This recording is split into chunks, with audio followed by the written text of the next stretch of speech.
हर हर महादेव, हर हर गंगे। आज गंगोत्री धाम में माँ गंगा की कृपा से हमें देवादिदेव महादेव की आशीष प्राप्त, महादेव की अनन्य भक्ता जिन पे बाबा की बड़ी असीम अनुकंपा है, माता भैरवी के दर्शन प्राप्त हुए हैं। आप माँ गंगा से आपका स्नेह प्रेम और देवादिदेव महादेव से आपका प्रेम अतुलनीय है, प्रशंसनीय है और प्रेरणा योग्य है। आज माता ने हमें समय दिया है, ये सौभाग्य है मेरा और आप सभी लोगों का, जो आज महादेव के आशीर्वाद से, जिनकी श्रीमुख से निकली हुई वाणी आने वाली पीढ़ियों के लिए भी कहीं ना कहीं प्रेरणा का कार्य करेंगी। तो बगैर समय जाया किए सबसे पहले माता जी को प्रणाम। हर हर माँ, हर हर महादेव, बड़ी कृपा। माँ, आपसे एक प्रश्न करने की मैं धृष्टता तो बिल्कुल भी नहीं करूँगा, क्योंकि आप जिस स्थिति में हैं और आप जहाँ हैं, हम सब संसारियों के लिए आपसे प्रश्न करना बहुत धृष्टता होगी। लेकिन माँ गंगा की प्रेरणा से यह जो यात्रा हो रही है और सनातन धर्म में गंगा विषय पर जो माँ ने मुझे कुछ लिखने का आदेश दे दिया है, उसी यात्रा की एक कड़ी में आज माँ की ही प्रेरणा से आपके दर्शन हो रहे हैं। तो माँ, आज अक्षय तृतीया के पुण्य दिवस पर सर्वप्रथम मैं आपसे आपके आशीर्वचन के रूप में जानना चाहूँगा कि माँ, आज का क्या महत्व है और आज गंगोत्री में माँ गंगा का क्या महत्व है, कृपया बताने की कृपा करें। सबसे पहले मैं ये बोलना चाहती हूँ कि जैसे आपने कहा कि प्रश्न करने की वो तो साहस नहीं हो सकती है। ऐसा देखिए, हम और आप दोनों ही साधक हैं, सभी साधक हैं। हम सभी प्रभु हैं, प्रभु के अंश हैं, प्रभु ही है।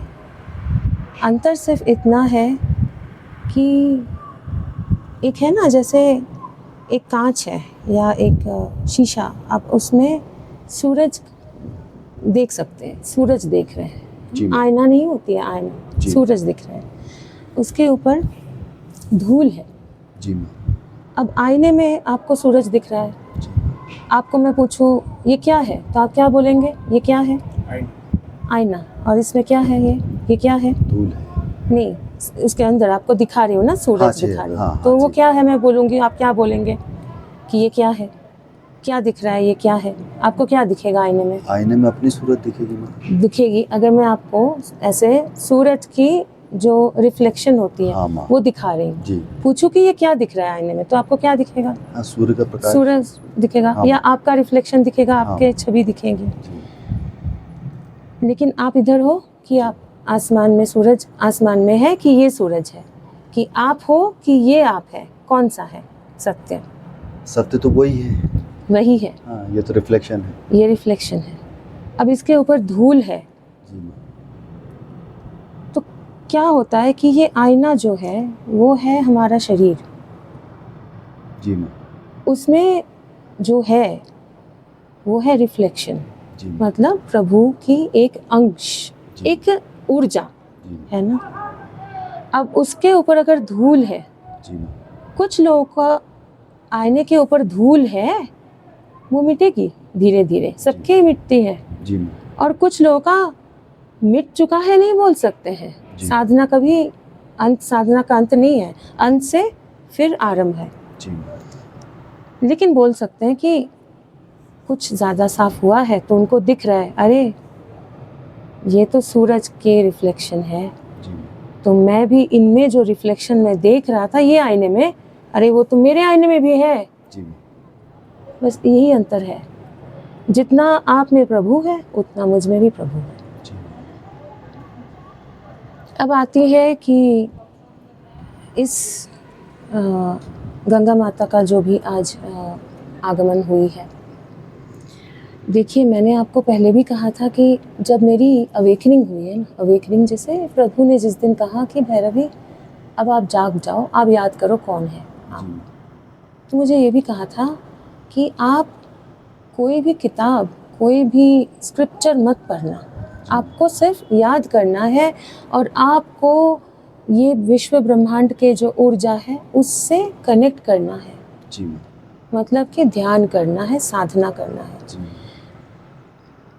जैसे अगर आपको मैं बोलूँ आम, उसका ये स्वाद है, ये है, मैंने सारे गुण बता दिए, लेकिन आप चखे ही नहीं, तो फिर आपके मन में आम का जो छवि बनेगा और चखने के बाद अगर आप पढ़े जो छवि बनेगा उसमें अंतर है ना, अंतर है। तो इसलिए बहुत ज़्यादा मैं आपको ज्ञान, मैं तो अज्ञानी हूँ, मेरे अंदर सिर्फ मतलब मैं सिर्फ महादेव को जानती हूँ और महादेव बहुत ही अति साधारण है, वो एक मतलब परमेश्वर है, परमात्मा है, जो जिनके लिए जो भिखारी है और जो राजा है उनमें कोई अंतर नहीं है, कोई जानवर, कोई पशु पक्षी, पेड़ पौधे, फूल पत्ते, किसी में अंतर नहीं है, और जो सोचे अंतर है फिर वो सो रहा है और मैं थोड़ा सा जाग चुकी हूँ। तो ज्ञान तो मैं आपको नहीं दे पाऊंगी, लेकिन इतना बता सकती हूँ कि देखिए ये समय जो है अक्षय तृतीया, आप देखेंगे कि ये एक प्रकृति में आपको एक नयापन दिखाई देगा जी। जैसे पत्ते, नए नए पत्ते, स्प्रिंग जिसको कहते हैं ना, मतलब धीरे धीरे पत्ते आने लगते हैं।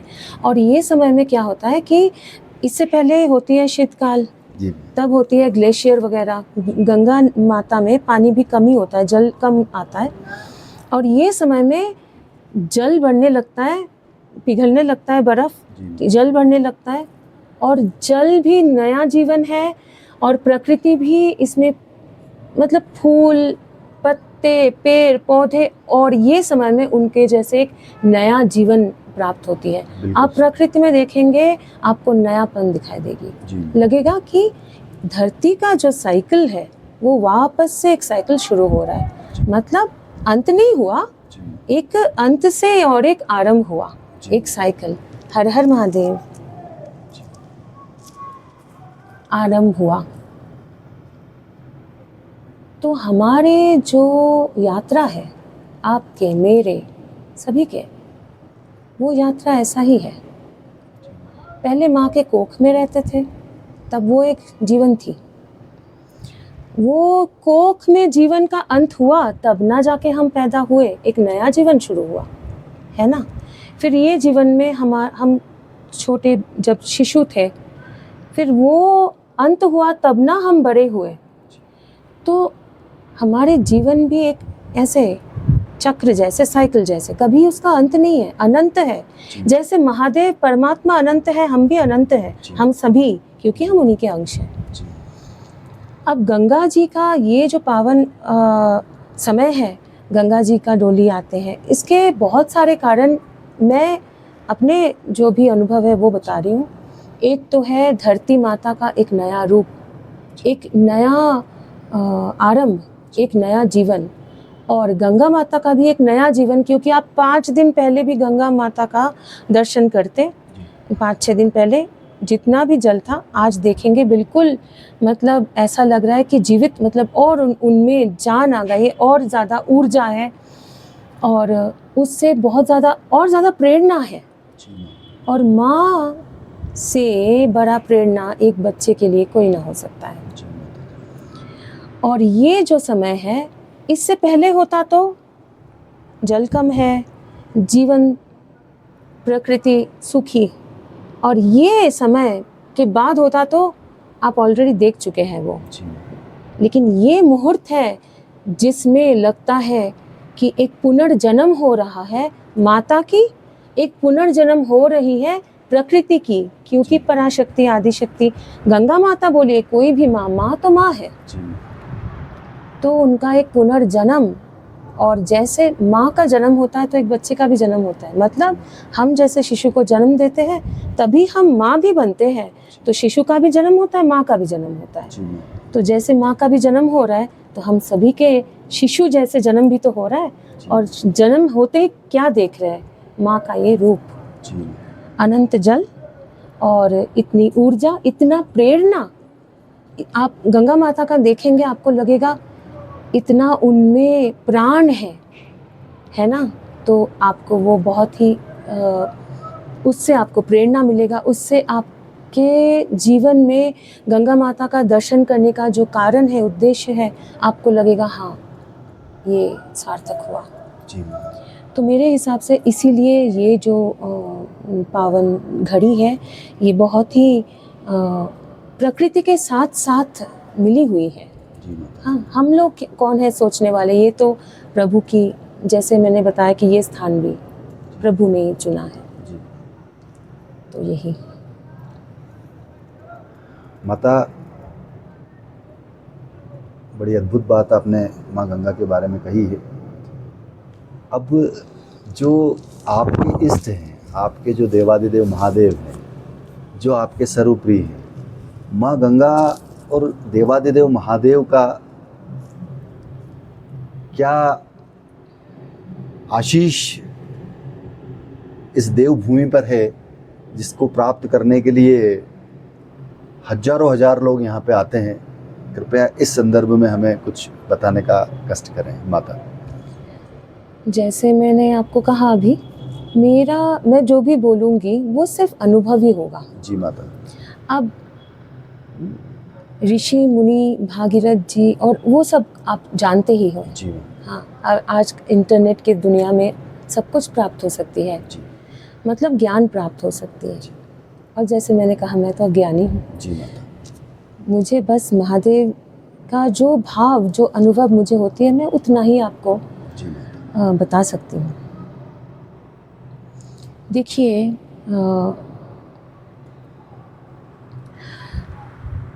हम सभी जी माता। क्यों जाते हैं अलग अलग जगह पे। जैसे कोई मंदिर गए, कोई पावन स्थल पे गए, जैसे माता के दर्शन करने आ गए, या फिर केदारनाथ गए कि अमरनाथ गए, कि जहाँ भी हम सभी जाते हैं,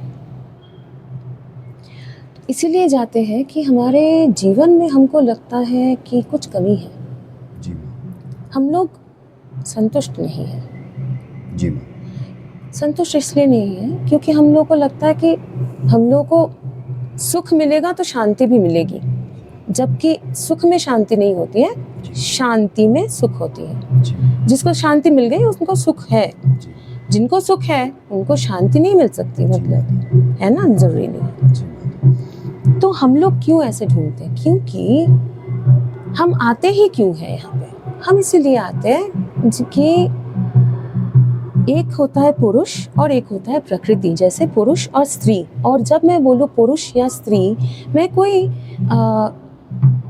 शरीर की बात नहीं कर रही हूँ, कोई काया नहीं, हम ऊर्जा की बात कर रहे हैं, पुरुष और स्त्री। आप देखेंगे पृथ्वी पर, ये माया में हर एक चीज़ का दो दो अर्थ है, मतलब दो एक डुअलिटी दिखेगा आपको, लाइट डार्क, है ना, और ऊपर नीचे, तो पुरुष हो गए, स्त्री हो गए, ठंड गर्म, इसमें। लेकिन जो प्रभु है, जो ईश्वर है, वो तो संपूर्ण है। अब ईश्वर अगर संपूर्ण है, जैसे सूरज संपूर्ण है, तो सूरज का जो रिफ्लेक्शन है वो भी संपूर्ण ही है, वो तो सूरज ही है, वो तो संपूर्ण है। लेकिन क्योंकि वो शीशे के अंदर है और उसमें धूल है, तो उसको तो पता नहीं चल रहा है कि मैं सूरज ही हूँ। जो मुझे दिख रहा है, अरे ये तो सूरज है, मैं सूरज देवता, मतलब आपकी इतनी ऊर्जा है, हमको नहीं दिख रही है कि वो ऊर्जा तो हमें भी है, क्योंकि हम तो उन्हीं के रिफ्लेक्शन हैं, क्योंकि धूल है जी। तो इसीलिए हम सोचते हैं हम तो कंप्लीट नहीं है जी। हम सोचते हैं ये करेंगे तो कंप्लीट होंगे, वो ये जीवन के जो भी परेशानियां जो भी हैं, इसलिए हम लोग अलग अलग जगह पे जाते हैं जी। अब पृथ्वी पर महादेव जो है वो बड़े स्थिर है। मैंने कभी किसी के प्रश्न के लिए ऐसे कहा था शिव और शक्ति के बारे में, मैं इसलिए शिव और शक्ति बोल रही हूँ क्योंकि शक्ति जो है माता, माँ मतलब जो जीवन देती है, क्रिएट करती है शक्ति, वो आप गंगा माँ बोलिए, जैसे माँ बोलते हैं, माँ मतलब ही है शक्ति, जी माँ मतलब है प्रकृति, जी इसलिए नदी माँ माता है ना, प्रकृति माता है। जी अब जो शिव है, प्रकृति या माता की जो शक्ति जी जो है, उनके ऊर्जा, उनका जो एनर्जी है वो बहुत ही पावरफुल, बहुत ही स्ट्रांग है, क्योंकि वो क्रिएट करती है और वो नाश भी कर सकती है, इतना। अब मान लीजिए इतना बड़ा एक पावरफुल एनर्जी है ना, बहुत ही ज़्यादा पावरफुल एनर्जी है, उसको धारण करने के लिए, जैसे आपने न्यूक्लियर कुछ क्रिएट कर लिया, ठीक है ना, न्यूक्लियर एनर्जी। जी अब जैसे आप एक एसिड या कुछ कुछ किसी में रखते हैं टेस्ट ट्यूब वगैरह में, उसमें तो आप न्यूक्लियर एनर्जी धारण नहीं कर पाएंगे, जी है ना। जैसे आप सिलेंडर में गैस भरते हैं, उसमें तो न्यूक्लियर एनर्जी धारण नहीं कर पाएंगे। तो इसका मतलब जो धारण कर रहा है वो भी उतना ही शक्तिशाली है, और दोनों का इक्वल है ना।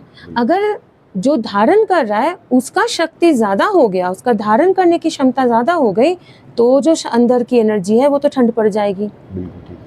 और अगर जो अंदर एनर्जी है वो ज़्यादा हो गया तो फिर तो ये नष्ट हो जाएगा। इसीलिए शिव और शक्ति जी का संतुलन बिल्कुल बराबर, मतलब इक्वल, और वो दोनों मिलके हो जाते हैं एक नॉन डुअल, और वो हो जाता है कंप्लीट, है ना। अब धारण किए हुए हैं महादेव, ठीक है। किसको धारण किया है? शक्ति जी को। अब शक्ति जी जो है वो क्रिएट कर रही है माया, वो क्रिएट कर रही है सारे इल्यूशन, वो क्रिएट कर रही है जो कुछ भी आपको दिख रहा है ना, ताकि सारे जो ऊर्जाएं, रिफ्लेक्शन है, प्रभु के जो अंश है, वो संपूर्ण हो सके। अब महादेव क्योंकि वो धारण किए हैं, वो तो नहीं हिल सकते, इतना बड़ा शक्ति धारण किए हुए हैं, तो कितना स्टेबल हो जाएंगे वो सोचिए, दोनों इक्वली स्टेबल, है ना। अब तो क्रिएट करने के लिए जो क्रिएटर है, जो आर्टिस्ट है, वो तो हाथ चलाएगा, जो कवि है वो लिखेगा, है ना, वो क्रिएट करेगा, वो सोचेगा, इमेजिन करेगा। तो महादेव जी जो है वो धारण किए हुए हैं। जटा क्या है? जटा देखेंगे तो ऐसे रूट्स, जैसे जैसे बहुत बड़े पेड़ देखे तो उनके रूट्स दिखेगा आपको। आप एक बार सोच के देखिए, जटा भी कुछ ऐसा ही लगता है, फैला हुआ, है ना, फैले हुए और बहुत पुराने हैं, है ना जटा। इसका मतलब कि उनका धारण क्षमता इतने पुराने, मतलब उनके अंदर वो ऊर्जा शुरू से अंत तक, उससे फिर आरंभ, मतलब ये चलता रहता है। तो वो जटा में गंगा जी को धारण किए हैं, क्यों? क्योंकि शक्ति जी तो बहुत पावरफुल है, महादेव धारण नहीं करेंगे तो जो क्रिएट करने वाली है वो तो डिस्ट्रॉय कर देगी जी, है ना। मतलब बच्चे को सिखाते हैं कैसे आग जलाते, जलाओ बेटा जी, ऐसे आप ना कैंडल जलाओ, आप उनके हाथ नहीं पकड़ेंगे तो जो आग एक सुंदर, मतलब दिया में जल के आसपास उजाला फैला सकते हैं, वो जला भी सकती है ना। तो उसको धारण करना बहुत जरूरी है। तो महादेव जो है वो गंगा माता को, मतलब शक्ति को धारण किए हुए हैं अलग अलग रूप में। अब शक्ति मतलब माँ, माँ क्या है? माँ प्रेम भी है, माँ ममता भी है, माँ माया भी है, माँ करुणा भी है, और माँ तो अन्नपूर्णा भी है। अब जो अन्न भी दान करे वो जल भी दान करे, है ना। तो हम बोलते हैं पार्वती माता, हम बोलते हैं काली माता, हम बोलते हैं गंगा माता, हम बोलते हैं यमुना माता, लेकिन माँ, अगर आप माँ सोचे तो माँ ही दिखाई देगी।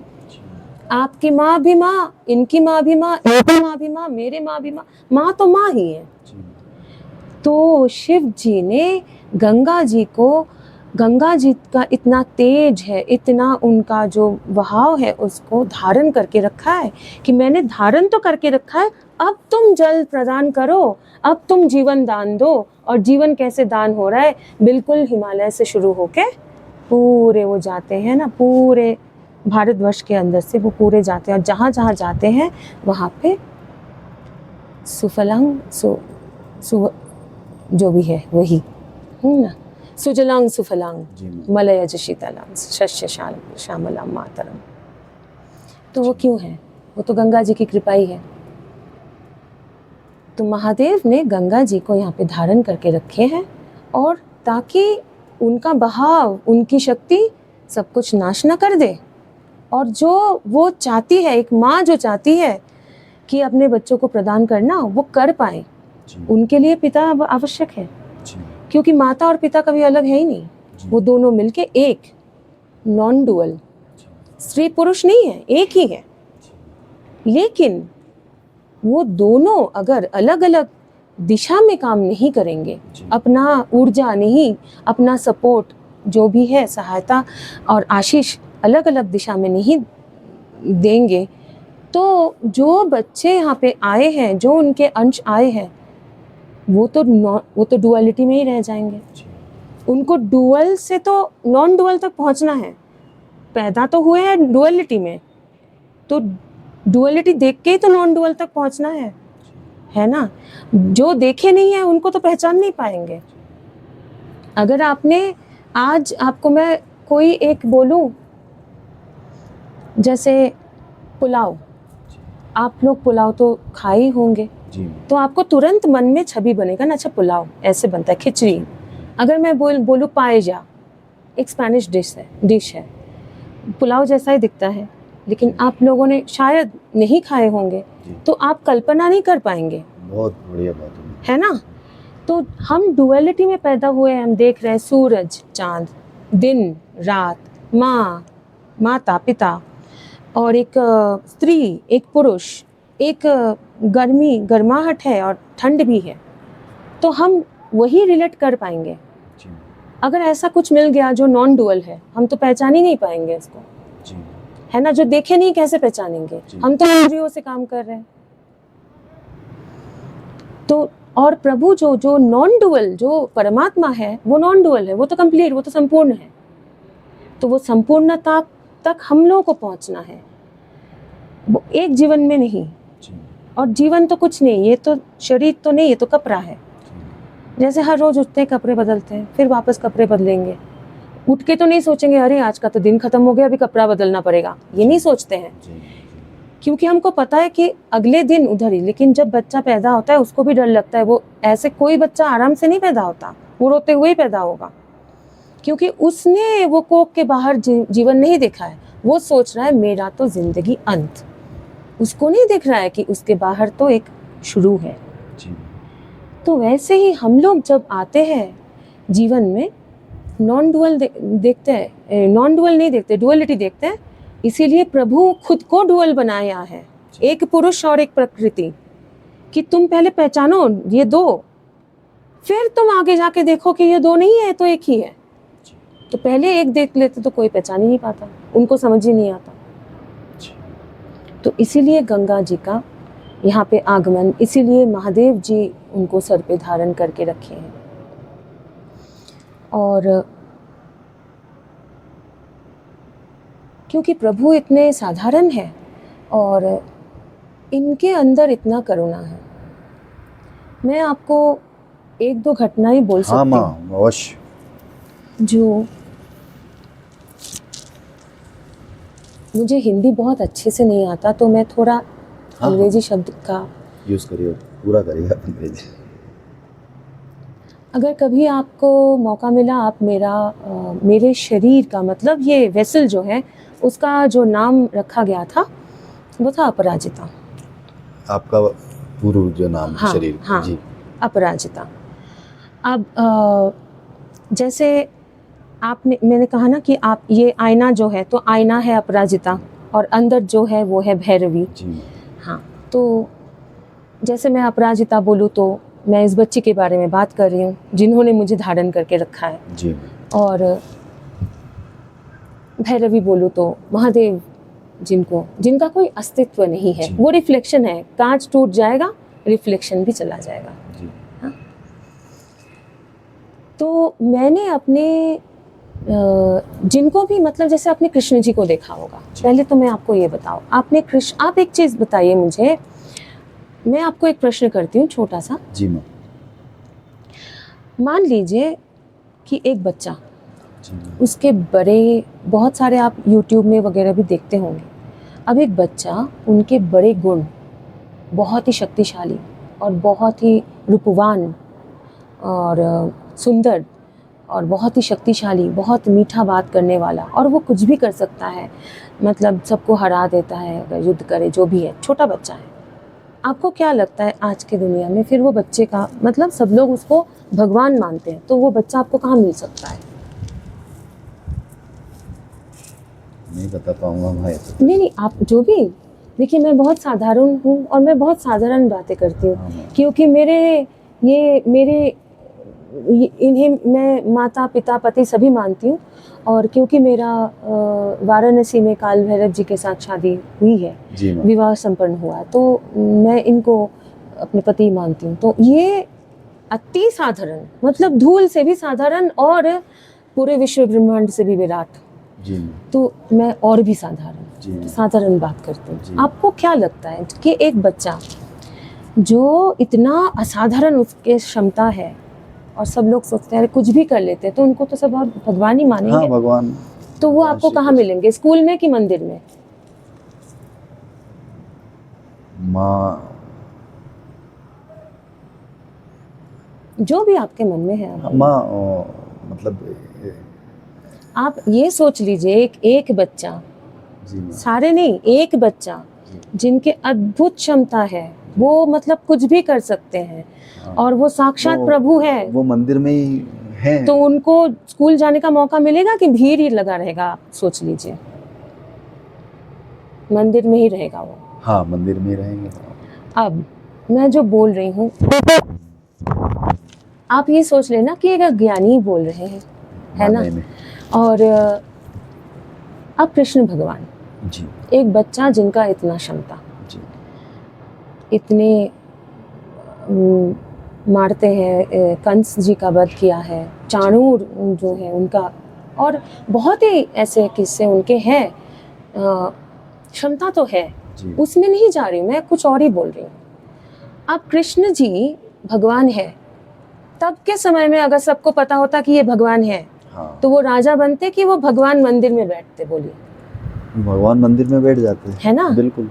लेकिन कृष्ण जी को गोपियों के साथ लीला करना पड़ा, कृष्ण जी को विवाह करनी पड़े, एक से भी ज़्यादा करना पड़ा, और कृष्ण जी के कष्ट भी देखिए, अपने माता को खोना पड़ा, दूसरे माँ के पास उनको जाना पड़ा, उनके माता को कितना कष्ट झेलने पड़े, दोनों को ही अलग अलग, मतलब उनको भी जीवन में से गुजरना पड़ा, संसार के जो, अगर आज हम कृष्ण जी को भगवान मानते हैं, जैसे मानते हैं, वो आज मानते हैं, बाद में उनके जो भी, लेकिन जो ईश्वर जैसे अवतार लेके आते हैं, वो अगर तभी सब मानने लगते तो राम जी को वनवास में कुछ कष्ट ना होता। बिल्कुल सही कह रही, पूरे राज्य मिलके वन स्थापित कर देते। सही है माँ।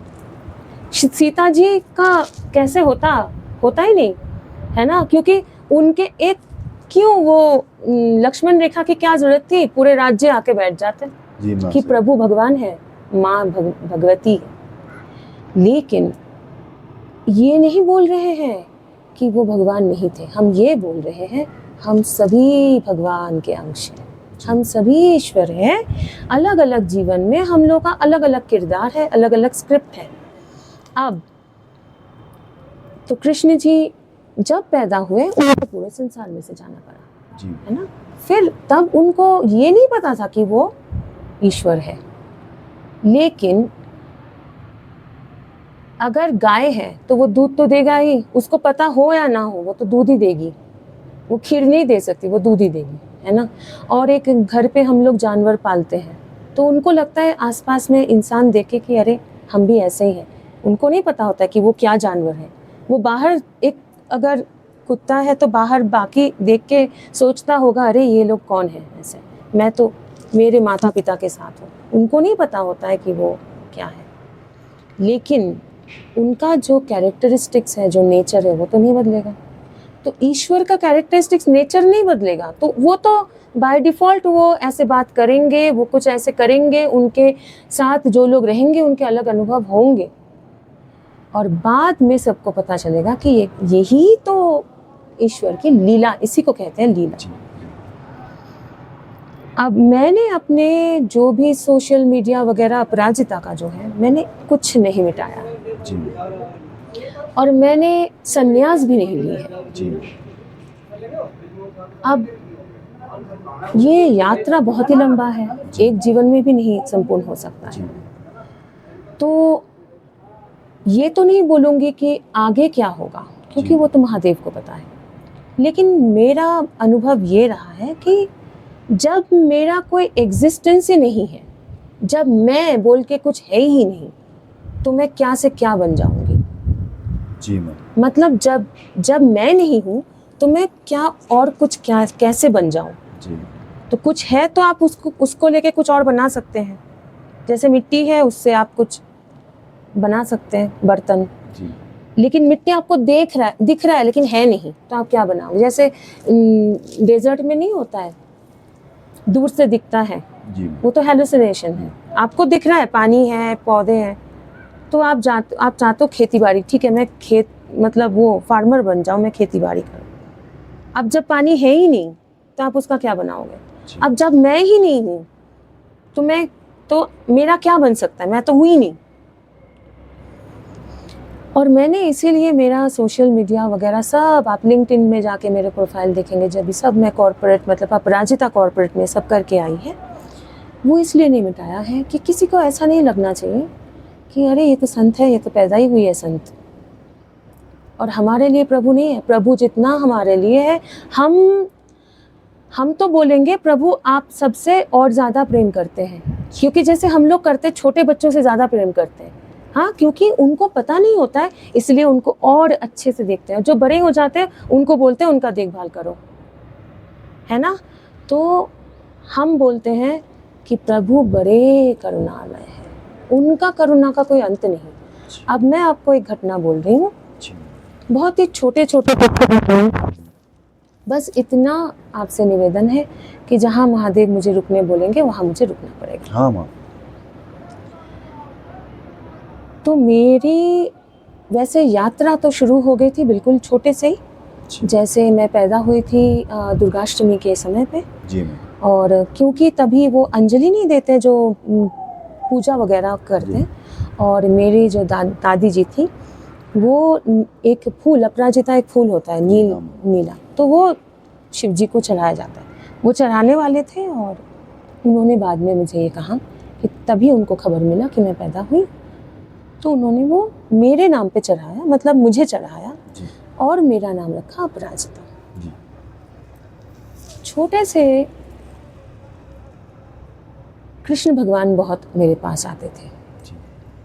अब मुझे बहुत गुस्सा आता था कि मुझे देख के हंसते हैं, मेरे पास बैठते हैं, लेकिन जब मैं किसी और को दिखा रही हूँ तब ऐसे करते हैं जैसे वो है ही नहीं, और सब सोचते कि अरे ये तो बच्ची है, इसने सपना देखा होगा ऐसा कुछ।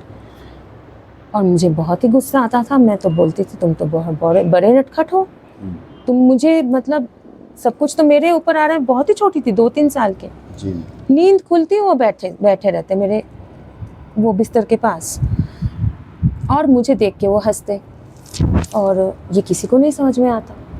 और महादेव मैं हमेशा शिवलिंग बड़ा प्रिय था मेरा, मतलब मेरा जैसे खिलौना जैसे होता है, लेकिन प्रेम से रखती थी मैं।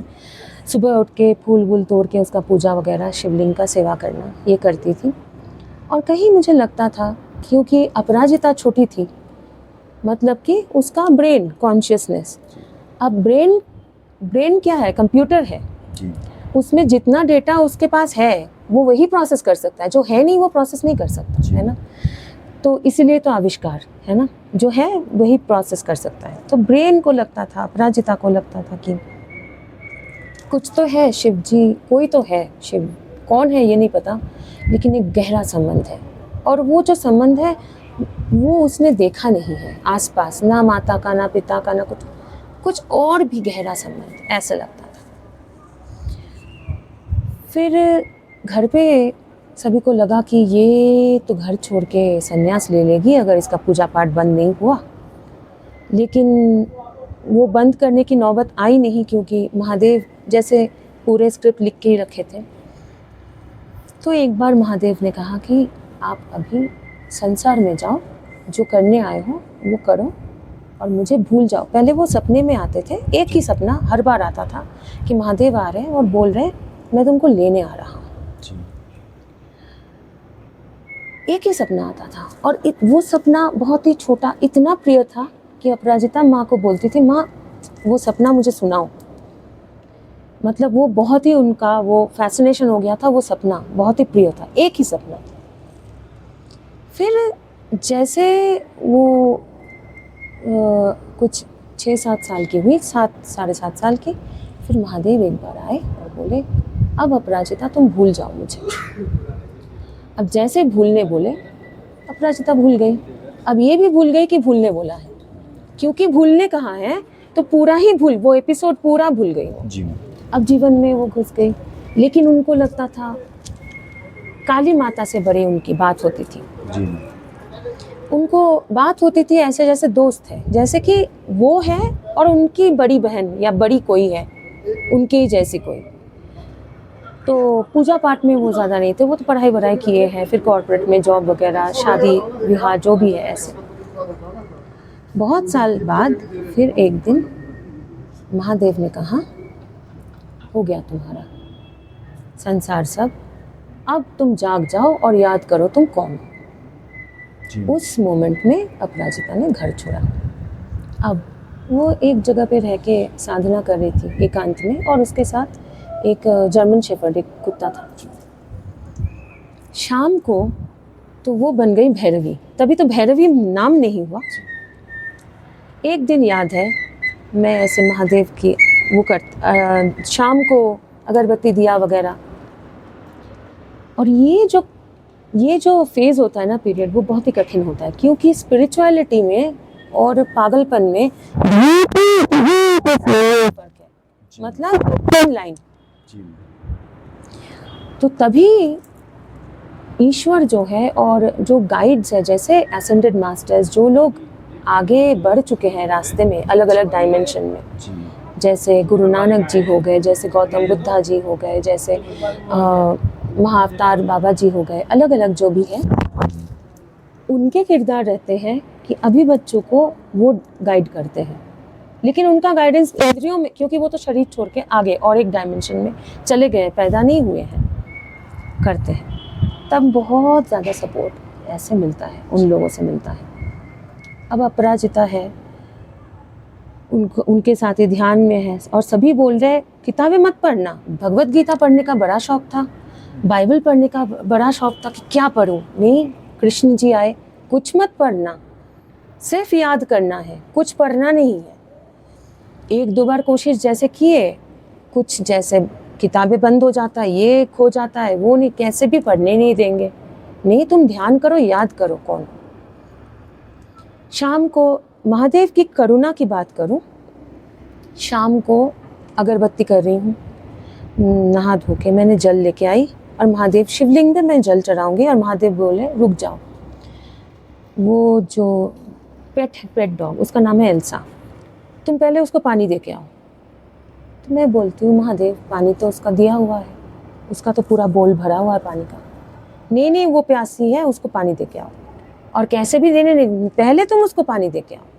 फिर मैं वो रखती हूँ अपना पानी का जो घड़ा है, मैं जाके देखती हूँ, बेचारी दूर है, दिखाई देने जैसा, मतलब नहा धो के जैसे मैं पूजा करने जाऊँ वो रास्ते में नहीं आता है, उसका कमरा थोड़ा दूर है।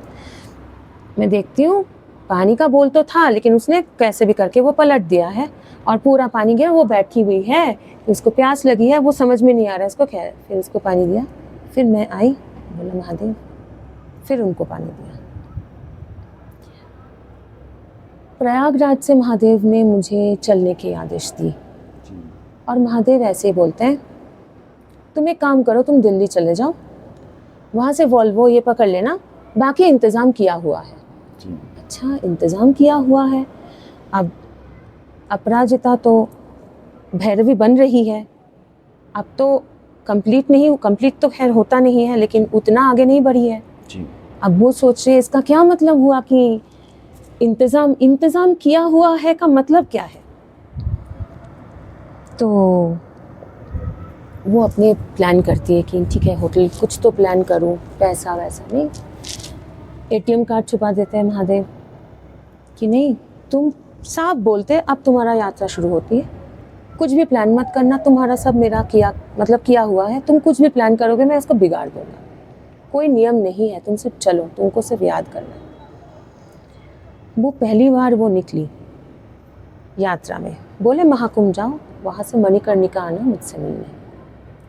अब अपराजिता ये भी सोच रही है कि मुझसे मिलने का मतलब क्या है, कि मुझसे, तो वो डर गई। फिर वो प्रभु को बोलते हैं, प्रभु आके इंसान रूप में मत मिलना आप मुझसे, मैं निराकार देखती हूँ, पूजा मैं निराकार करती हूँ उनकी, शिवलिंग पे जल चढ़ाती हूँ कभी, लेकिन निराकार, मतलब जैसे अभी पूजा का वक्त है और मेरे पास अगर कोई शिव मंदिर नहीं है, शिवलिंग नहीं है, आप हो तो हो सकता है आप ही में जल चढ़ा के शिव जी का पूजा कर लो, या कोई पत्थर है उस पर चढ़ा दो, कि ऐसे ही। तो देखिए, जब मैं सच में मैं गई, और महाकुंभ सभी को पता है कितना भीड़ था, कितने मतलब लोगों को 18 किलोमीटर 15 किलोमीटर चलना पड़ा, क्योंकि कोई वाहन नहीं मिल रहा था, कुछ नहीं।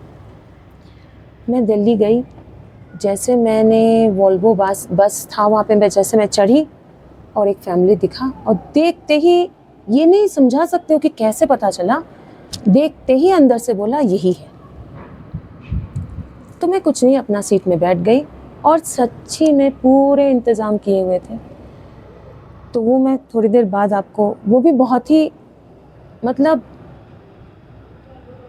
आश्चर्य वाली बात ही लगेगा, लेकिन आश्चर्य है नहीं, क्योंकि हम सभी सिद्ध हैं, हम ये हमारे नॉर्मल है, लेकिन क्योंकि वो धूल है ना, इसीलिए वो धूल हटने, अरे अरे ये क्या है, धूल के बाद अरे ये क्या है, ये तो कितना चमकीला है, लेकिन वो तो असली है, ये तो धूल था। तो ये आश्चर्य नहीं है, ये तो नॉर्मल है, लेकिन हम लोग एबनॉर्मल में रहते हैं बोल के नॉर्मल को लगता है एबनॉर्मल, आश्चर्य। तो उनकी करुणा की बात करूँ तो मैं ये बोल रही हूँ कि प्रयागराज से शुरू होके अलग अलग जगह पे मैं यात्रा में ही हूँ, लास्ट ईयर 2025 जनवरी से। तो मैं अलग अलग मंदिरों में मैं गई हूँ, कभी भी मतलब महादेव के दर्शन करने नहीं गई। वो मुझे भेजते हैं, कहाँ कोई गरीब किसी के पास, बोलते हैं आज ना बिस्किट लेके जाना, कुत्ते मिलेंगे उसको खिलाना है। कोई भी समय ऐसा नहीं है कि मैं 5 रुपए भी खर्चा करके फूल खरीदूं और पूजा करूं, करने नहीं देते हैं। वो पैसे से मुझे बोलते हैं इनको खिलाओ, इनको वो दो, इनको ये दो, उनको विश्व ब्रह्मांड का चिंता है।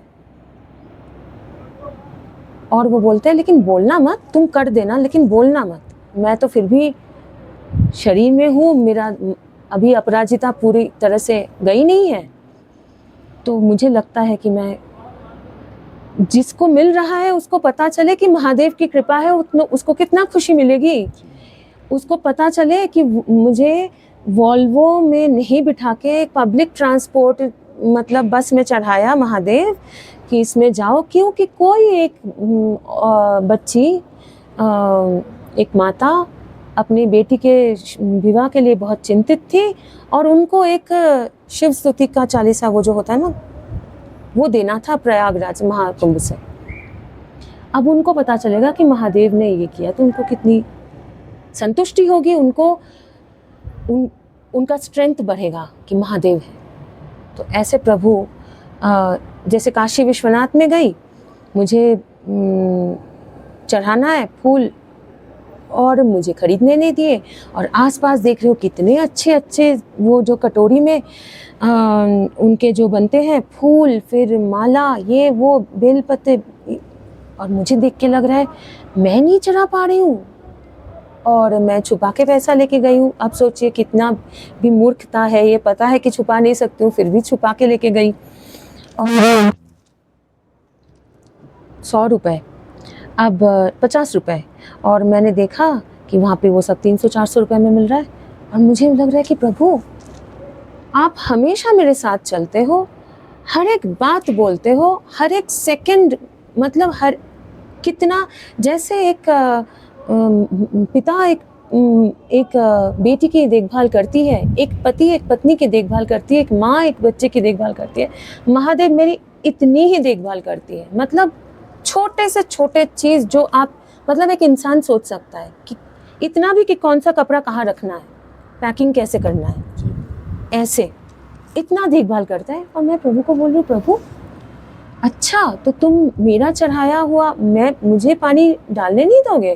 काशी विश्वनाथ में आई हूँ उधर वाराणसी में, कोई बात नहीं, मुझे भी नहीं डालना है, लेकिन मन में तो इच्छा हो रही है, ऐसे बोल रही हूँ, मन में तो इच्छा हो रही है।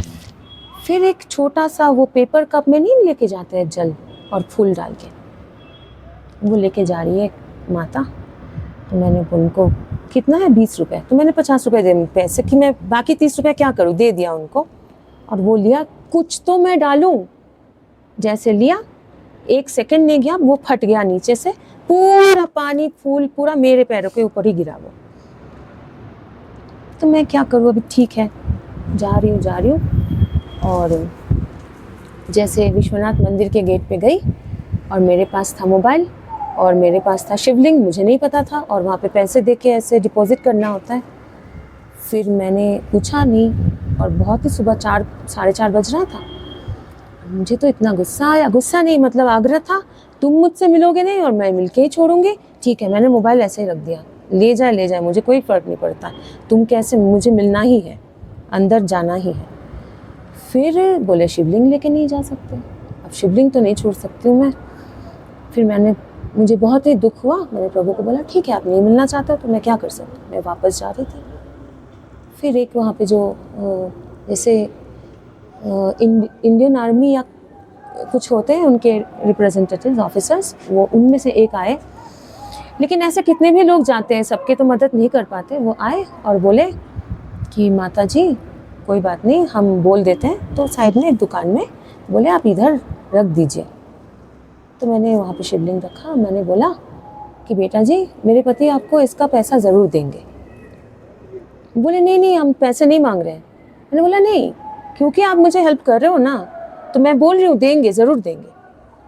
तो मैं रख के चली गई अंदर, फूल वूल कुछ नहीं है। और केरला से एक पंडित जी आए थे। आप सोचिए काशी विश्वनाथ में केरला से महाकुंभ के समय में एक पंडित जी आए, इतना बड़ा टोकरी लेके, और इतने खूबसूरत उसमें फूल, ये वो सब, पूरा लाइन में खड़े होके वो गए, पूरे शिवलिंग तक गए। जब उनका टर्न आया, उन्होंने कटोरी मेरे हाथ में थमाई, प्रणाम किया, चले गए। तो फिर मैंने पूजा करी, हर हर महादेव। करने के बाद फिर मैं बाहर, फिर वो बोले तुम पैसा नहीं, तुम्हारा काम है, वो पैसे से कार्य है जो करना है ना।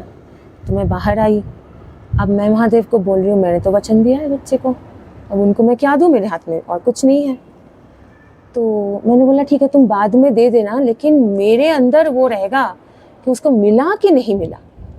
तो मैं जैसे बाहर जा रही हूँ, एक बच्चा दौड़ के आता है, बोलता है माँ ये लो, ये आपके लिए है।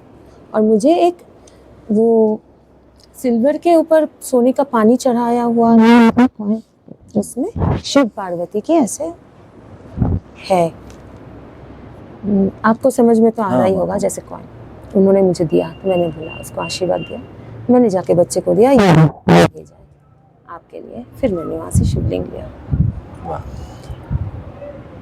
त्र्यंबकेश्वर गई, जटाधर मंदिर, ब्रह्मगिरी पर्वत के ऊपर गई। कैसे ध्यान रखते हैं, सुबह जैसे मैं ऊपर जा रही हूँ तो सुबह मैं भोजन नहीं करूँगी, और वो तो परमात्मा है, उनको तो आगे का रास्ता पता है, क्योंकि पास्ट प्रेजेंट फ्यूचर सब ये मुहूर्त में ही हो रहा है, सब ये मुहूर्त में है। और ये हम सोचते हैं ऊपर देखते हैं नीचे, ये ऊपर नीचे कुछ नहीं है, सब एक पॉइंट में है, हर पूरा ब्रह्मांड एक पॉइंट में है। लेकिन हमारा दृष्टि नहीं है, क्योंकि हम लोग इंद्रियों से देखते हैं, इसीलिए हम देख नहीं पाते हैं। उनको दृष्टि है, तो उनको तो पता है आगे क्या होने वाला है। तो उन्होंने तो मुझे नहीं पता है कि ब्रह्मगिरी पर्वत कौन सा है, जटाधर मैं कभी गई नहीं हूँ, कितना ट्रेक करना पड़ेगा क्या, मुझे कुछ आइडिया नहीं था। उन्होंने मुझे सुबह सुबह बोला आज तुम ना ये वो दूध के कुछ, दूध नहीं लस्सी वाला मिलता है ना जो टेट्रा पैक, वो, और पिछले दिन ही रात को उन्होंने खरीदवाया था और बिस्किट वगैरह सुबह बोले ये तुम पूरा खा के फिर निकलोगी, नहीं तो नहीं निकलोगी। और साड़ी पहन के जाऊँ तो बोलते हैं नहीं आज साड़ी नहीं, आज तुमको ना ऐसे सलवार कुर्ता पहनना है। उसका भी एक इंटरेस्टिंग वाला मैं बताऊंगी बाद में आपको। तो शुरू शुरू में बहुत ही अच्छा लगता है, वाह वाह वाह, अब तो ये हर रोज का बन चुका है। अब समझ में आता है ये तो सत्य है और बाकी सब तो सत्य नहीं था बोल के ये लगता है कि अलौकिक, आश्चर्य। अब ब्रह्मगिरी जटाधर मंदिर पर जटाधर मंदिर जो है शिव जी का, वो है गोदावरी जी का जो जन्म स्थान है, मतलब ब्रह्मगिरी पर्वत के ऊपर। अब वो 600-700 सीढ़ी चढ़ने के बाद भी ऐसे ट्रैकिंग करके जाना होता है ऊपर। तो जाते जाते तब लगा कि अगर मैं आज, तो फिर मेरा हालत ख़राब होता, क्योंकि मैं नीचे आते आते रात हो चुकी है और मेरे पैरों में इम्प्लांट है, हाथ पैर ज़रा टूटे हुए हैं, तो मुझे टाइम लगता है। अब ऊपर जैसे मैं गई, एक जगह पे मैं बैठी हूँ, ऐसे चाय पी रही हूँ और मैं देख रही हूँ, ऐसे विजन मुझे आ रहा है कि मैं गिर रही हूँ। और मैंने सोचा ये सच में ऐसा है। मैंने प्रभु को बोला, प्रभु ये सच्ची में मुझे ऐसा दिखा तो आप ज़रा कंफर्म करो। फिर मेरे हाथ में लोटा था, अचानक ऐसे ही गिर गया वो, और ऐसे ऐसे गिर के, और वो ऐसे ही मतलब है ना जा रहा है ऐसे ही। तो मैंने बोला, अब महादेव बोल रहे अब तुम क्या करोगे भैरवी? भैरवी तब तो भैरवी बन ही चुकी थी। तो भैरवी का एक भी इंटरेस्टिंग कहानी और एक छोटा सा आपको मैं, अगर प्रभु की आज्ञा हुई तो दिखाऊंगी मैं, फिर थोड़ा सा आपको आइडिया होगा कि कैसे होता है। तो मैंने प्रभु से कहा, आप तो ऊपर नहीं बैठ सकती हूँ, नीचे तो मुझे जाना ही पड़ेगा। पर्वत के ऊपर तो बैठी नहीं रह सकती हूँ, नीचे तो मुझे जाना पड़ेगा। तो मैंने कहा, महादेव फिर अगर गिरना है तो ठीक है, अगर आप यही चाहते हो कि मैं गिर जाऊँ तो गिर जाऊँगी, शरीर में रहना है रहूँगी, नहीं रहना है नहीं रहूँगी। अब सभी तो आपके ऊपर ही है, आप देखो आपको क्या करना है, मैं क्यों सोचूं? इतना कष्ट करके आई हूँ, आप ही मेरे सब कुछ हो, तो आप ही सोचो। जब मैं वापस जा रही हूँ तो आप लोग गए हैं क्या ब्रह्मगिरी? नहीं, अभी तक जाना नहीं हुआ। अच्छा, तो जैसे पर्वत के ऊपर कहीं और भी गए होंगे, सीढ़ी होता है ना, तो दो से रेलिंग होता है, एक जाने का और एक आने का। आते वक्त प्रभु ने कहा, तुम ना उतरने वाला सीढ़ी मत लेना, खाली था थोड़ा तभी समय, तुम जो चढ़ता है वो सीढ़ी से उतरो। मैंने ठीक है जैसे आपकी आज्ञा। तो मैं चढ़ता है वही सीढ़ी में से मैं जा रही हूँ। अब सब लोग प्रॉपर सीढ़ी में से जा रहे, जहाँ उतरने वाले सब लोग ऐसे देख रहे हैं, लेकिन कुछ लोगों से वहाँ पे मुलाकात भी हुई थी, तो कोई कुछ बोल नहीं रहा है। अब मैं जा रही हूँ, एक जगह आता है जैसे गुफा के अंदर से सीढ़ी जाता है, और वो था सावन का समय, तो बरसात बहुत हुई, और बरसात होने से गीला भी हो जाता है, और ऐसे मर्श हो जाता है ना जैसे। जब वो समय, वो जगह पे जब मैं पहुंचने वाली थी, और सामने से कुछ लोग आ रहे थे, और वो लोग रुके, अरे आप गलत साइड से क्यों उतर रहे हैं, आप गलत साइड से क्यों उतर रहे हैं, ये तो गलत रास्ता हो गया, ये वो। और उसी समय मैं जैसे पैर रखा, मैं फिसली, लेकिन गिर नहीं पाई, क्योंकि सामने से सब लोग मेरे साथ ही बात कर रहे थे कि आप दूसरे साइड से क्यों आए। सबका अटेंशन मेरे ऊपर था और सब लोग पकड़ लिए मुझे, तो मैं फिसली नहीं। उसके बाद मैं दूसरे साइड में जाके आराम से गई, और मैं जब जा रही थी, मेरे सामने से एक बड़ा नाग ऐसे वो गए, तो मेरा वो, लेकिन प्रभु परीक्षा लेते हैं। तो ऐसे तो बहुत सारे वैसे घटनाएं हैं। बहुत अद्भुत अनुभव आपने माँ हमें बताए हैं, और माँ ने अपराजिता से भैरवी तक की जो यात्रा है, इसके बारे में अद्भुत तरीके से हमें बताने का, हमें समझाने का प्रयास किया है कि महादेव कैसे कृपा करते हैं, और महादेव कैसे अपने स्नेह की छाँव में समय आने पर ले लेते हैं। माँ ने बड़ी अद्भुत तरीके से ये सब बातें हमें आज बताई हैं, गंगोत्री धाम में, हिमालय क्षेत्र में, जो देवादिदेव महादेव का घर भी है, कैलाश जो बाबा का घर कहा जाता है। और माँ ने बहुत अद्भुत तरीके से बताया है कि माँ गंगा को कैसे शक्ति के रूप में धारण किया हुआ है और क्यों धारण किया हुआ है। ये एक बहुत आध्यात्मिक ज्ञान है, ये अनुभव से उपजा हुआ ज्ञान है, जो बाबा महाकाल कृपा से ही प्रकट हो सकता है। मैं माता भैरवी के श्री चरणों में नमन करता हूँ और माँ से बारंबार धन्यवाद देता हूँ। माँ, एक छोटा सा प्रश्न और है कि जब मैंने आपसे समय लेने का पहली बार निवेदन किया था और आपने कहा था कि महादेव अगर इजाज़त देंगे तो आपसे मैं बात करूंगी, तो चूँकि माँ बाल मन से ये प्रश्न कर रहा हूँ कि क्या महादेव ने मुझसे बात करने की परमिशन आपको दी और कैसे दी? उससे अच्छा ठीक है, मैं वो आपको बताती हूँ। उससे पहले मैं ज़रा वो भैरवी कैसे मेरा हुआ वो मैं आपको बताना चाहती हूँ। क्या है ना, देखिए जब हम सरेंडर करते हैं कोई भी, तब ईश्वर पूरा चार्ज लेते हैं और देखभाल। जैसे कहते हैं कोई एक बच्चा वो खुद से कुछ करने की कोशिश कर रहे हैं तो माता पिता दूर से देखते हैं। जैसे कोई बच्चा आंगन में खेल रहा है, वो सोच रहा है कोई नहीं देख रहा है, लेकिन दूर से माता पिता देख रहा है कि वो क्या कर रहा है। अगर वो गिरेगा या कुछ होगा तो तुरंत जाके पकड़ेंगे या जो भी, लेकिन उसको छोड़ भी देते हैं, है ना। और जब कोई बच्चा माता पिता के चरणों में आके बोले कि हाँ मुझे आप ही सिखाओ, तब माता पिता का भी आग्रह रहता है कि हाँ हाथ पकड़ के सिखाना। और कोई बच्चा खुद करना चाहता है, उसमें ऐसा कोई सही गलत की बात नहीं है, तब माता पिता का अप्रोच अलग होता है कि ठीक है उसको खुद से करने देते, दूर से देखेंगे। उनको नहीं पता चल रहा है कि माता पिता देख रहे हैं ना। तो हम भी जब जीवन में आगे बढ़ते हैं ना, अगर हम लोगों ने ईश्वर पे थोड़ा सा भी अपना भक्ति, अपना श्रद्धा, आस्था जिसे कहते हैं फेथ, नॉट विश्वास, आस्था और विश्वास में फ़र्क होता है, वो थोड़ा सा भी अगर हम लेके आए ना ईश्वर के ऊपर, तो प्रभु आपको मतलब सपोर्ट से पूरा घेर देंगे और आपको हर मतलब स्टेप में बताएंगे और समझाएंगे, आपको इशाराएं देंगे कि आप सही। जैसे ये मंदिर मैंने बोला कि मैंने कोई और ही चुना हुआ था, लेकिन मुझे यहाँ लेके आए प्रभु, है ना। तो हो सकता है कि ये आपके लिए भी सही था, मेरे लिए भी सही था, और ये बहुत ही एक शिव जी के मंदिर में हम लोग बैठे। तो जैसे महादेव ने कहा था कि मणिकर्णिका में आके मुझसे मिलना प्रयागराज में, तो मैं तो चली गई मणिकर्णिका। और मैं रही हूँ साइंस का स्टूडेंट, जियोग्राफी में बहुत ही ख़राब थी मैं, और मुझे ज़्यादा वो सब नहीं पता है, और मैं बहुत ही अध्यात्म को लेके बहुत ज़्यादा मेरा इंटरेस्ट कभी था नहीं। मेरा ऐसा था कि वो तो बहुत नॉर्मल सा एक रिलेशनशिप है।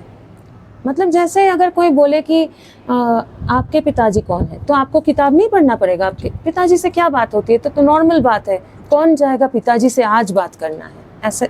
तो मेरा ईश्वर के साथ वैसा ही है, ये तो नॉर्मल है। तो मैं मणिकर्णिका गई और 3 तारीख फरवरी के 3 तारीख था, और 2 तारीख को क्या हुआ, मतलब घटना कुछ ऐसे घटी जो गेस्ट हाउस में ऐसे मैं रुकी हुई हूँ। आपको भी पता होगा, अगर काशी विश्वनाथ मंदिर के प्रांगण में अब जैसे वो बैरिकेड से अंदर जाते हो, लेफ्ट साइड में ना ऐसे HDFC बैंक वगैरह शॉप दुकान वगैरह होता है, उसके ऊपर होटल ऐसे रहते हैं, ठीक है। तो ऊपर मैं डॉर्मेटरी में रुकी थी। अब वहाँ का एक जो मैनेजर है वो पूछते हैं कि माता जी आप, और छोटा सा बैग लेके गई थी मैं, उसमें मेरे 3 कपड़े थे। बोलते माता जी आप कहाँ से, आप कितने दिन के लिए, मुझे नहीं पता, महादेव जहाँ जहाँ बोलेंगे चले जाओ। तो बोले कि माता जी आप इतना नहाते हो, क्योंकि मैं घाट में जाती हूँ, नहाती हूँ, फिर वापस आके नहाती हूँ। तो बोलते आप इतना नहाते हो तो आपके कपड़े अगर गिले हो गए तो फिर आप क्या करोगे। अब फिर वो आंसर देने के मौका नहीं मिला मुझे। मैंने बोला ऐसा कभी तो हुआ नहीं है। तो बाद में मैंने ऐसे महादेव से कहा, अच्छा सच में अगर मेरे कपड़े गिले हुए तो फिर मैं क्या करूँगी। बोल के मैं भूल गई। पूरा दिन बीत गया। रात को महादेव ने कहा कि तुम कोई मंदिर में जाओ। मंदिर में मैं गई, मणिकर्णिका में मैं घाट में मिली, मंदिर में तो मैं आ रही और एक बच्चा आता है, 30-35 साल का होगा या 40 साल का भी हो सकता है। बेटा जी ने बोला और सीधा आके बोलते हैं, माँ भोलेनाथ ने भेजा है, बोला है आप जहाँ जहाँ जा रहे हो सब दर्शन करा के आपको अच्छे से सावधान से छोड़ना है। और ये होने लगा था, प्रयागराज से शुरू हो गया था ये सब होना। और मैं थोड़ा परेशानी हो गई थी, मेरा ना कोई सामान खो रहा है, मैं तो मोबाइल ऐसे छोड़ के जा रही हूँ, ये छोड़ के मैं कभी भी कुछ लॉक नहीं करती हूँ, जबकि ताला चाबी रहता है, लॉक नहीं करती हूँ, मैं ऐसे छोड़ती हूँ सब। मेरा अभी जहाँ पे रुकी हूँ एक रूम में, यहाँ पे जगह मिलना भी मुश्किल होता है, तो वहाँ पे भी जैसे कोई बोलता है आप ताला दिया है आप लॉक करके जाना, मुझसे लेने जैसा कुछ है नहीं, लेके दिखाओ तो मुझे भी खुशी मिले कि कुछ लेके जाओ तुम लोग ऐसे। और मैं परेशान हो गई थी कि सब कोई आ रहा है, भोलेनाथ ने बोला है यहाँ लेके जाने के लिए, भोलेनाथ ने बोला है, क्योंकि उन्होंने कहा था इंतज़ाम किया हुआ है मेरा। अब वो बेटा जी के वो पीछे पड़े, फिर मुझे जाना पड़ा वो पूरे 80 घाट वाट सब दर्शन करा के। जब मैं वापस आई, अब सोचिए महाकुंभ के समय, मतलब तभी फरवरी हो रहा था, 2 तारीख ऐसे, बहुत ही ठंड था और 3:30-4 बजे, मतलब अंधेरा।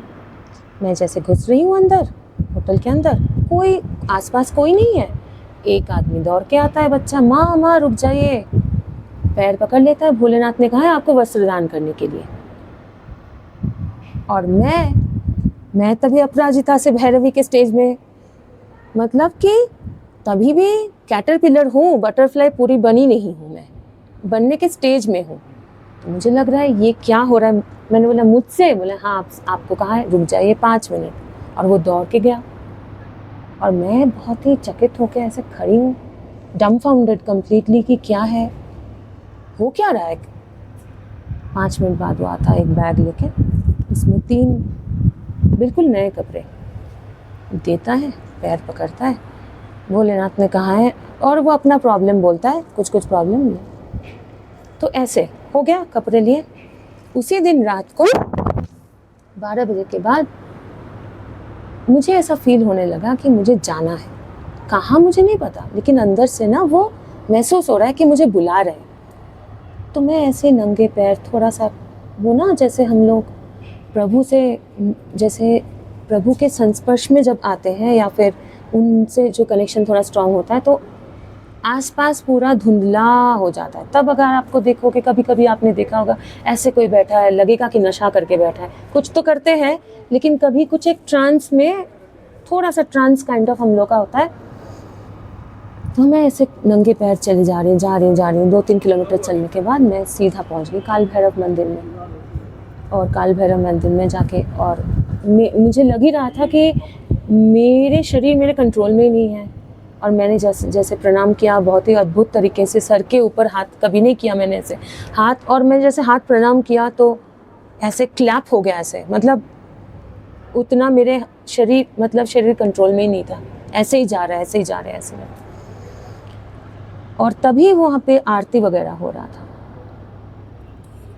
अब ये जो इसके बाद हुआ, 2 महीना पहले, मतलब महाकुंभ में भी जाने से पहले मेरे सपने में महादेव आए थे, और तब मुझे काल भैरव रूप नहीं पता था। और मैंने देखा एक यमराज जैसे देखने वाला कोई, और पूरे सोने वोने मुकुट पहन के, कोई राजा महाराजा ऐसे, वो मुझे माला पहना रहे हैं। और मैं बहुत, मुझे सपने में भी बहुत वो हुआ कि नहीं, क्यों ऐसे, कैसे हो सकता है महादेव कि मुझसे कोई शादी कर रहा है और विवाह कर रहा है, वो तो इंसान है, मतलब इंसान जैसे दिखने वाला सोना वोना पहना हुआ है। महादेव सोना वोना नहीं पहनते, वो तो निराकार है। फिर महादेव हंसे, बोले देखो जैसे वो सामने जो स्त्री खड़ी है और मैं तो साइड में हूँ, तो बोल रहे जैसे जो स्त्री है वो तुम्हें लग रहा है कि तुम हो, वो तुम हो, वैसे ये जो है वो भी तो मैं ही हूँ। तो उन्होंने माला पहनाया एक बहुत ही बड़ा। अब जैसे मैं मंदिर में 2 महीना बाद मंदिर में पहुंची, काल भैरव मंदिर में, पुजारी जी, मैं जा ही रही थी प्रणाम करके, अंदर से एक पुजारी जी सामने होते हैं जो सब लेके चढ़ा के फिर आपको वापस करते हैं, और एक पुजारी जी अंदर की तरफ होते हैं। अंदर की तरफ जो पुजारी जी थे, उन्होंने वो महादेव के गले से माला निकाला, बड़ा वाला, और मेरे गले में डाल दिए। और मुझे और पहले बोले कि भैरवी माँ को जाने मत देना, और फिर वो निकाल के मुझे पहनाए। फिर मैं वहाँ से आ गई। अब 2-3 महीना हो गया, महादेव मुझे बोल रहे, जैसे मैं किसी को बोलती हूँ अपराजिता, कि तुम खुद को अपराजिता क्यों बोल रहे हो, तुम तो भैरवी हो। मैं बोल रही हूँ महादेव, मुझे तो ऐसा लग रहा है कि मुझे ना कोई न्यूरोलॉजिस्ट के पास जाना चाहिए। हाँ, क्योंकि और कोई भी जा रहा है ना गलती से मुझे भैरवी बुला रहे हैं, जो जानते भी है कि कोई नाम नहीं जानते हैं। जैसे कल भी मैं काल भैरव मंदिर में गई थी, आनंद भैरव घाटी में, तो वहाँ के पंडित जी जा रहे थे और मुझे बोला अरे भैरवी, फिर वो भूल गए और पहचान नहीं पा रहे, लेकिन बोला अरे भैरवी आप आए हो, मैं यहाँ का पंडित जी हूँ, बोल के वो चले गए। लेकिन वो मुझे मिले नहीं है पहले कभी, वो जानते नहीं मेरा नाम भैरवी है, मतलब मुझे महादेव भैरवी बुलाते हैं, ठीक है। तो हर लोग जो मुझे जन्म से भी देखे हैं ये शरीर में, अपराजिता बोलते हैं, फिर भैरवी बोलने लगे, सब लोग भैरवी बोल रहे हैं। मैं महादेव को बोल रही हूँ, महादेव एक होता है ना कि इंसान जिस पे फोकस करता है ना, वो ब्रेन उसका वही प्रोजेक्ट करता है। तो मुझे लगता है कि मुझे ना एक न्यूरोलॉजिस्ट के पास जाने की ज़रूरत है, क्योंकि ये सब कुछ नहीं है, ये मेरे माइंड जो है वो, my mind is playing tricks, मेरे माइंड में ये सब हो रहा है। तो महादेव बोले नहीं। मैंने बोला अगर नहीं तो आप, क्योंकि मैं ये इल्यूशन में हूँ, माया में हूँ, ये शरीर में हूँ, आप मुझे टैंजिबल प्रूफ दो जो देख के मुझे भी दिखे और आसपास सभी को दिखे।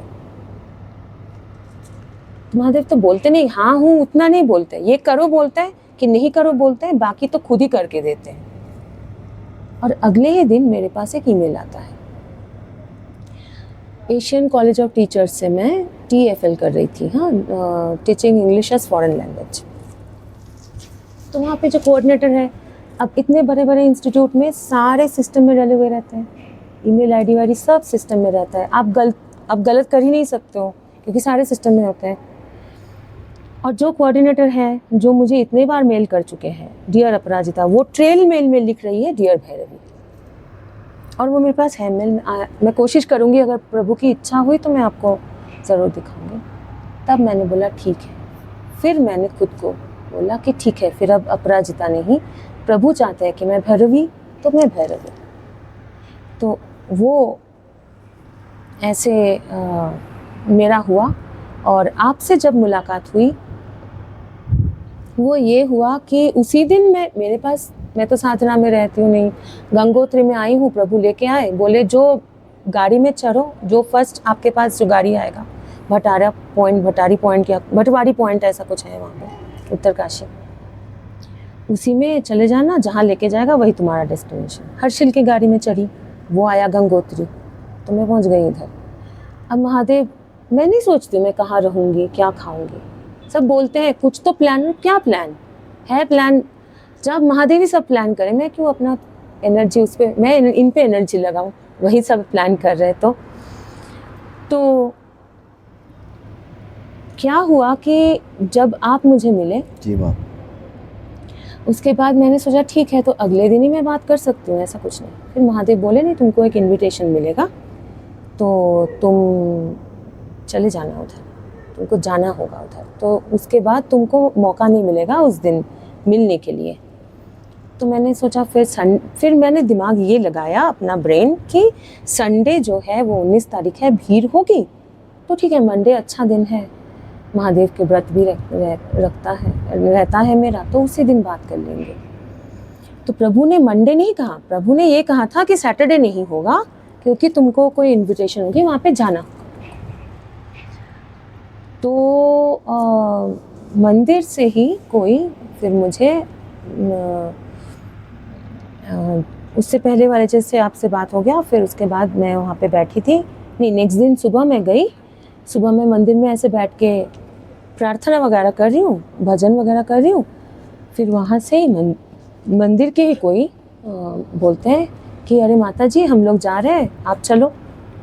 तो मंदिर की गाड़ी में वो लोग मुझे ले गए, तो मैं वहाँ पे गई और वहाँ पे नेटवर्क नहीं था, तो अगर मैं प्लान करती भी तो वो कुछ होता नहीं जी। और मैं जब वापस आई तब रात हो चुका था, तो इसीलिए मैं और वैसे आपसे बात करना ही था, क्योंकि नहीं होता तो महादेव मुझे, मैं तो गंगा के उस पार मैंने सोचा, लेकिन महादेव मुझे यहाँ लेके आए।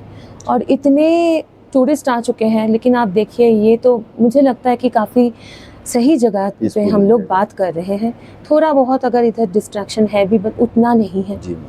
जैसे कि गंगा माता का डोली आज आई है, और जितना होना है यहाँ पे उतना तो ऐसा कुछ है नहीं। लेकिन गंगा के तट पे अगर हम बैठते गंगा माता के पास, तो फिर तो वो नहीं हो पाता। तो प्रभु की ये इच्छा तो थी। और जैसे कल नहीं परसों जब आप आए, और जब आप मंदिर में आप कुछ प्रसाद वगैरह कुछ कर रहे थे और आप देखे, मैं तभी आपसे मतलब आप मेरे तरफ देखे, तभी मैं समझ गई कि ये तो महादेव की कृपा वाले हैं। हाँ, अब ये कैसे समझे ये तो मैं नहीं समझा सकती हूँ, क्योंकि उनके साथ बात लोग पूछते हैं। यहाँ पे संत साधु महात्मा सभी बहुत ही मतलब महात्माएं हैं, और पुरोहित जी वगैरह, जैसे मैं बैठी हूँ, बोलते हैं कि अगर आपको ठंड नहीं लग रहा है, मैंने बोला महादेव ने कहा था कि स्वेटर किसी को दे दो, दे दिया मैंने उत्तरकाशी में। बोले आपको ठंड नहीं लगेगा, तुम जाओ। तो मुझे नहीं लग रहा है ठंड। अब महादेव बोले ठंड नहीं लगेगा तो नहीं लगेगा, इसमें कोई मतलब क्वेश्चन नहीं आ सकता है ना। नहीं लगेगा मतलब नहीं लगेगा। और फिर बोलते हैं नहीं, फिर आप कैसे जाओगे वापस, मिल जाएगी ना सब। तो मैं वही बोलती हूँ, नहीं महादेव खुद चल के आएंगे, अगर मुझे नहीं मिली तो वो चल के आएंगे, मुझे ऐसे उठा के लेके जाएंगे, अगर ज़रूरत पड़ा, नहीं तो किसी को भेजेंगे। ये जो है ना अहंकार नहीं है, क्योंकि ये सत्य है। ये सत्य तब पता चलता है जब आप पूरे आस्था से जो भी हो रहा है उसको एक्सेप्ट करो। और जब आप एक्सेप्ट करो, तब महादेव या परमात्मा, जो भी नाम से आप बुलाओ, जैसे भी बुलाओ, वो आपको मतलब ऐसे यहाँ उठाएंगे, फिर यहाँ गिराएंगे, फिर यहाँ उठाएंगे, फिर यहाँ गिराएंगे, और देखेंगे कि आपके आस्था ऐसे ऐसे तो नहीं हो रहा है, स्ट्रेट लाइन में तो है, बढ़ रहा है स्ट्रेट लाइन में, लेकिन है अगर, तो तब आप प्रभु का कृपा देखना। प्रभु खुद चल के आएंगे, खुद चल के आके आपका, जैसे वस्त्रदान, वो तो मैं अगर घटना बोलना शुरू करूं तो महाभारत लिख सकती हूँ मैं, महादेव की जो भी। और ये सिर्फ मैं नहीं, ये तो बहुत ऐसे हैं जो सरेंडर जैसे हम लोग करते हैं, तो बहुत ही ऐसे। तो प्रभु की कृपा तभी समझ में आई थी, और प्रभु की अगर आज्ञा नहीं होती तो ऐसे हम बैठे नहीं होते, और ये सब कुछ नहीं होता। और मैं सभी से ये हमेशा बोलती हूँ कि कोई छोटा, कोई बोलते कि आप तो आपके स्टेज में, अरे कोई स्टेज नहीं है। सभी लोग स्कूल में भर्ती होंगे, क्लास 1, 2, 3, 4। अब जो ग्रेजुएशन कर रहा है वो अगर सोचे कि जो क्लास 3 में है वो छोटा है, उससे कम है, कम नहीं, छोटा उम्र में छोटा हो सकता है, कम नहीं है, क्योंकि वो अपने जर्नी में सही जगह पे सही वक्त में सही जगह पे है। हम अपने जर्नी में सही जगह पे सही वक्त में सही जगह पे है। और ऐसे बहुत है जो बहुत आगे जर्नी में चले गए हैं। कोई किसी से कम नहीं है, सब में प्रभु इक्वली है, और सबके ऊपर प्रभु की कृपा इक्वली है। लेकिन यही है कि खुद को वो आईना साफ होना ज़रूरी है, और वो आईना साफ